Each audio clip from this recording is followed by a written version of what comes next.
Over the past 6 years, the pundits have pointed out more than once that my presidency hasn't delivered on this vision.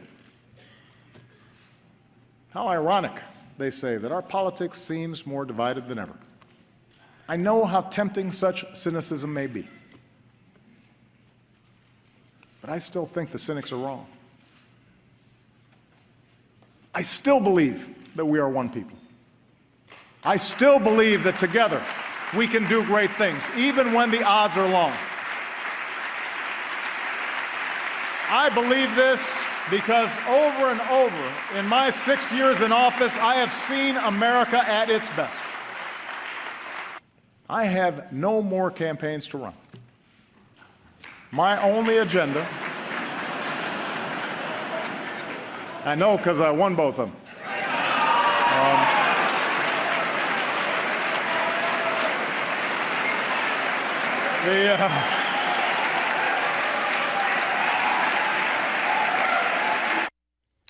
Those wonderful little moments that make a political speech so much more. The soaring rhetoric, the moments made for a best-of reel to show at the presidential library, the exceptional amount of lowbrow class and snarky shots that prove beyond the shadow of any doubt that despite all the posing, all the preening, all the laughter and phony handshakes, there's a lot of seething hate going around inside the Beltway these days.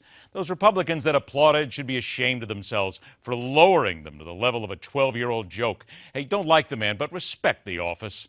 However, as it is rather easy to see, respect is really hard to come by these days when the subject is those who run this country, even from those who were once a president's close personal friends.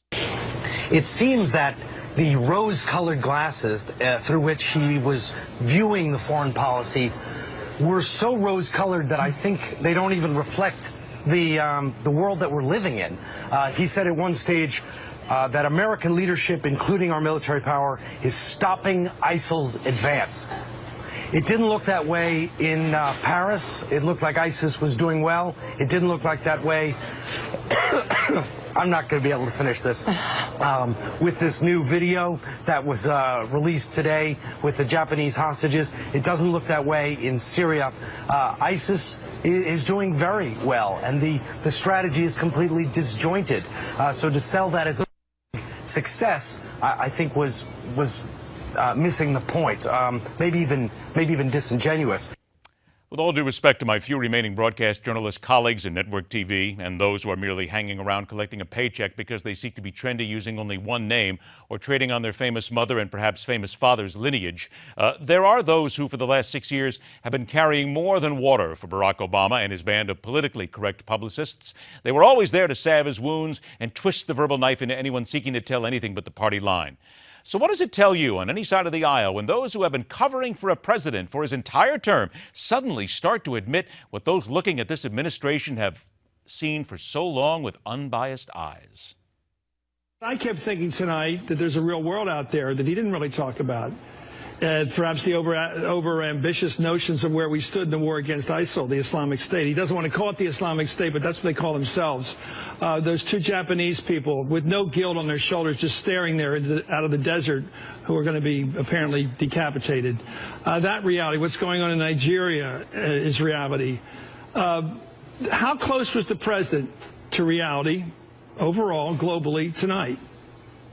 I think that on foreign policy, his projection of success against terrorism and against, ISIS in particular, as I said, is not close to reality. It's just, they have not come up with a strategy. And they've built a global coalition. But again, he talked about Ukraine. He talked about Putin being isolated. Yes, Putin is isolated economically. The falling oil prices have hammered his economy. But at the same time, there's renewed fighting in Donetsk. And we haven't figured out Ukraine. We haven't figured out how the NATO alliance can push back. Sanctions have not really worked, and Ukraine is going to need more weaponry, and they have not, reached that point. So you're right, Chris. It doesn't match the reality. This emperor has no clothes, and even his ardent lemmings are beginning to understand the seemingly delusional individual who's been at the helm of America for 6 years. Bad enough when the elected leader is politically incoherent, but imagine if all those who followed him blindly since Election Day 1 were walking around naked like he. That is telling it like it is. Rock on, true believers. See you Friday, right back here on Midpoint.